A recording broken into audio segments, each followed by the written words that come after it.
Pronto, vamos lá, gente. Muito boa noite para quem está acompanhando essa aula hoje de direção defensiva, aqui diretamente da Autoescola Brasil, com a turma da noite, né? Vamos estar falando aqui sobre direção defensiva.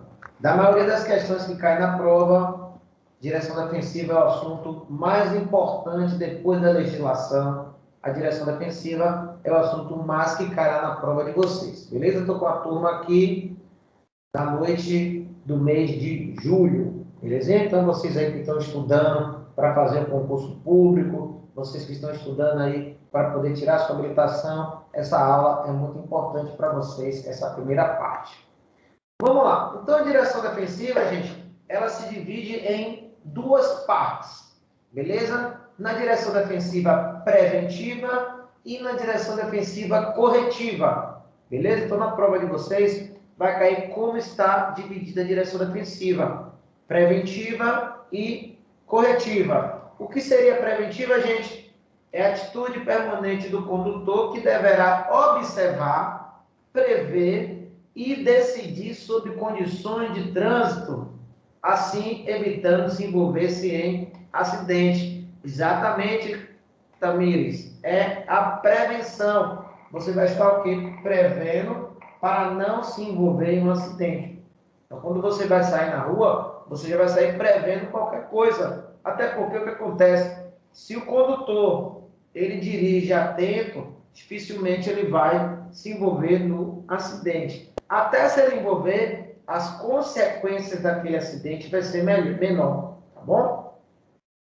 Direção defensiva corretiva. A direção defensiva corretiva, a gente vai corrigir uma situação não prevista, tá bom? Um cara de moto caiu na sua frente, uma árvore caiu, então uma coisa que você não estava esperando acontecer. Então o que você vai fazer? Você vai se defender daquela situação não prevista. É assim que está, né, dividido a direção defensiva. Belezinha? Quem está fazendo aula pela Autoescola Brasil, estamos na página 62. Belezinha? Então, nós temos três pilares, né, na direção defensiva, que é a educação, a engenharia e o esforço legal. As pessoas mais educadas, uma boa educação, uma engenharia boa do trânsito e o esforço legal para fiscalizar, esses três unidos faz com que a direção defensiva seja interessante e dificilmente, né, a gente vai ver isso aí. Atenção! O que diz o artigo 26 sobre a atenção? Está lá escrito, gente. O condutor deverá, a todo momento, ter domínio do seu veículo, dirigindo ele, né, com atenção e cuidados indispensáveis à segurança do trânsito. Está no artigo 28 do CTB. Você vê que o nosso Código de Trânsito brasileiro é completo, né? Ele diz até o que você deve fazer. Então, você deve ter o quê? Domínio o tempo todo do seu veículo e dirigindo com atenção e cuidados indispensáveis à segurança do trânsito. Se você, por acaso, dirigir seu veículo sem cuidado e sem atenção, o que vai acontecer? Você vai ser multado, multa leve. O que aprendemos na aula de infração de trânsito? Multa leve, você vai ganhar 3 pontos na carteira. Então, você que está tirando sua habilitação, não pode cometer multa grave, gravíssima, nem 2 multas médias. Mas multa leve, você pode cometer, não atingindo 20 pontos, tá bom?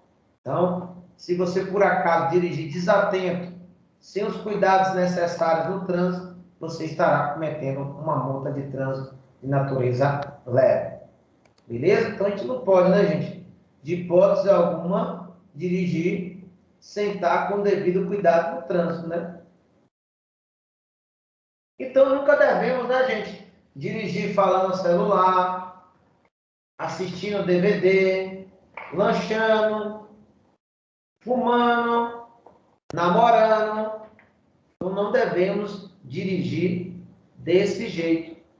Beleza? Quando você dirige fazendo esse tipo de coisa, você não está o quê? Com a atenção totalmente focada onde? No trânsito.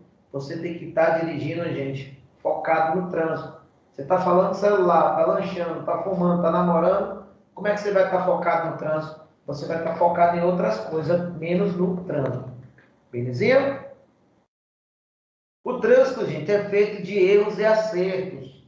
Por minuto, tomamos de 80 a 160 decisões. É embreagem, freio, acelerador, é seta, é direção. Tudo que você pensar aí, você está lá na direção, se movimentando, fazendo, indo, voltando. Então, se você dá um vacilo, acontece qualquer coisa, pode acontecer um acidente. Às vezes, a falta de habilidade, né, está ligada ao quê? Ao acidente. Então, a pessoa ali não tem um bom controle do carro, mas mesmo assim ela insiste em dirigir, não é verdade? Ela também é desatenta. Então, tudo isso pode levar ao acidente. O objetivo principal dessa matéria aqui é a gente prever os acidentes.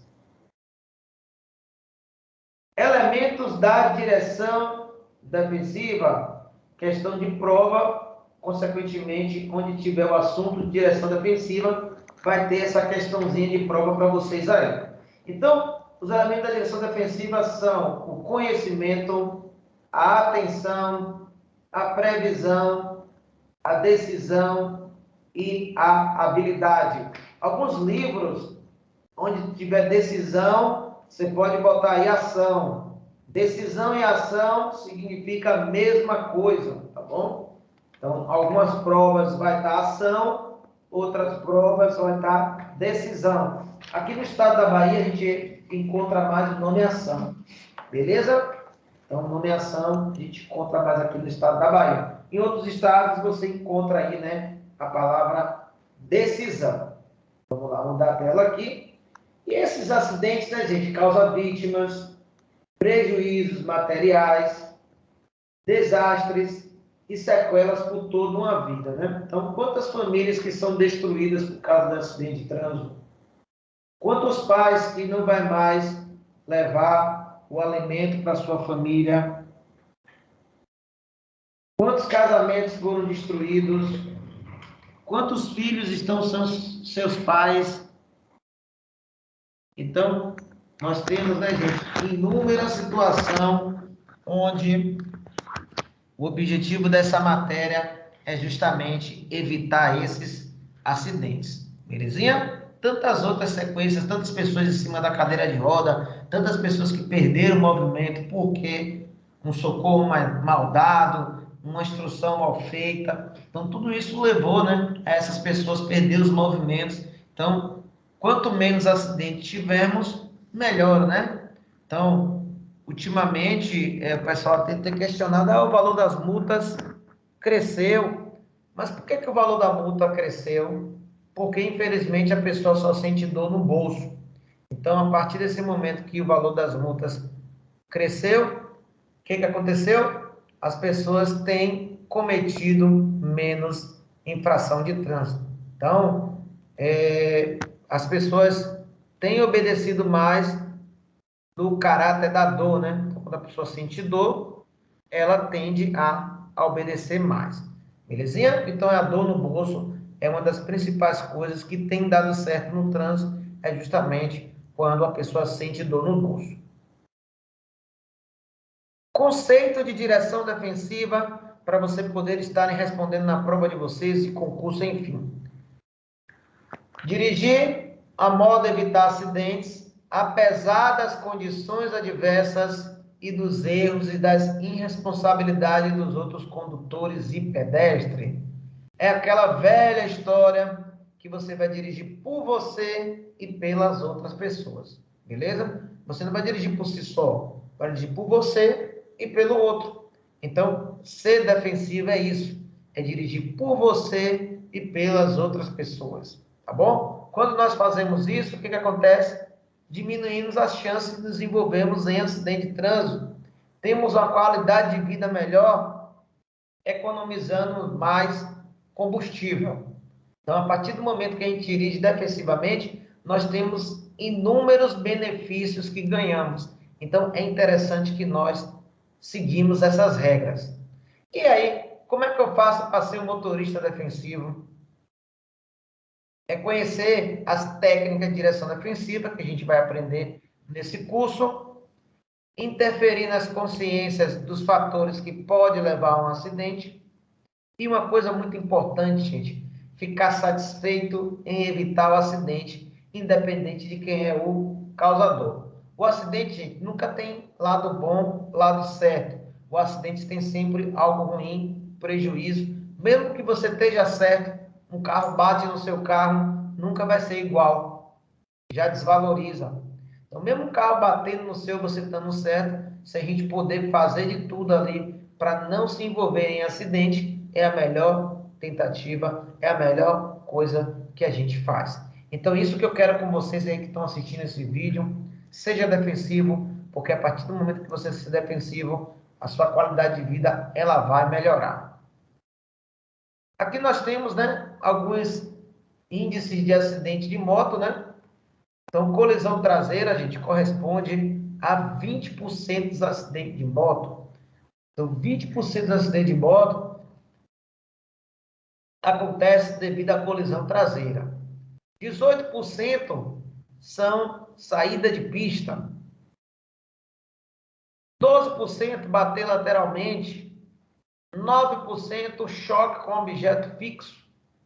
7% nas transversais, né, nas esquinas, nos cruzamentos. 5% atropelamento, e aí fica os outros índices para as outras coisas, né? Tombamento, colisão frontal, atropelamento, choque em estacionamento e outros tipos de acidente. Então, a motocicleta é um veículo frágil. A motocicleta é um veículo que a gente precisa respeitar, é um veículo que depende de nós para ser seguro. Quem faz, gente, a motocicleta ser seguro somos nós. Somos eu, são vocês aí que estão assistindo. A motocicleta não é um veículo perigoso. Agora, às vezes, quem está em cima torna esse veículo perigoso. Então, é importantíssimo que a gente tenha consciência e respeite a motocicleta. Beleza? Alguns automatismos incorretos que a gente acaba fazendo na motocicleta que não é legal. Muitos, né, andam com a mãozinha, ó, em cima da manete. Isso não pode, gente. Dificulta na manobra de emergência. Mãozinha em cima da manete, gente, faz você demorar mais para apertar o freio e acaba também desgastando o sistema de embreagem da sua moto. Beleza? Então nós não devemos aí andar com a moto com o dedinho em cima da manete. Outro automatismo correto que a gente vê muitas motocicletas, não é uma atitude de um motorista defensivo, é andar com o pneu descalibrado. Beleza? Se o carro já é ruim, o pneu está descalibrado, imagine a moto que não tem segurança nenhuma. A segurança da moto é você. Então, a partir do momento que o pneu está murcho, você entra numa curva, a moto trabalha muito com inclinação. E aí esse pneu pode sair da jante. Então, gente, é importante, toda vez que você calibrar, encher o seu tanque, calibre seu pneu semanalmente. O ar, com o tempo, ele vai se desgastando e acaba sendo expelido da moto, né? Não por furo, não por vazamento, mas o próprio movimento, o ar, ele vai saindo. Belezinha? Os pneus sem câmera, né? Quando a gente cai no buraco ou sobe em qualquer meio-fio, qualquer coisa, também ele tende a baixar o nível do seu pneu. Então é importantíssimo o pneu sempre estar bem calibrado. Beleza? Amortecedor. O amortecedor, gente, não é eterno.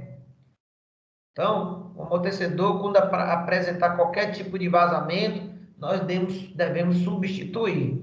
A média de vida dele é 35 mil quilômetros, tá bom? Mas se você surgir que já tem qualquer vazamentozinho de óleo, nesse caso específico, é interessantíssimo que você já substitua esse amortecedor. Beleza? Esse amortecedor já não está muito bom, deve ser substituído. Lava-jato com a moto. Não é legal, né, gente? Lavar o jato com a moto. Por que, Marival? A moto hoje, ela vem com muitos sistemas eletrônicos, né? Muitas conexões eletrônicas. Então, quando a gente bate jato diretamente na moto, o que que acontece? Vai entrar água aí no painel, vai entrar água no bico injetor, vai entrar água no filtro de ar. Então, sua moto vai começar a falhar. A depender da situação, a garantia não cobre, viu? Então, não devemos bater água na motocicleta de hipótese alguma. Corrente. É sempre interessante botar uma graxazinha, botar um óleo, apertar sua corrente no nível certo. Ela não pode estar nem muito frouxa, nem muito esticada e nem muito ressecada, tá bom? Igual bicicleta, quem andou de bicicleta aí sabe. Então é importante estar bem calibrada aí a sua roda para evitar qualquer tipo de acidente. Uma corrente dessa soltar pode acabar derrubando você no chão. É importantíssimo, né? A corrente está bem ajustada. Óleo de moto, gente, não podemos colocar óleo de carro na moto, nem óleo de carro na moto, né? Então, se você faz isso, você acaba o quê? Danificando a sua motocicleta. Então, cada óleo deve ser utilizado de forma correta. Nós não devemos usar óleo de carro na moto e nem óleo de carro na moto. Cada óleo é importante. A moto mais ainda, porque o que acontece? A moto tem todo o sistema de lubrificação, tudo isso precisa que o óleo esteja bem calibradinho, beleza? Esse, gente, foi uma série de vídeos. Esse é o nosso primeiro vídeo de direção defensiva. Agradeço a todos aí que acompanhou, belezinha? Até o próximo vídeo.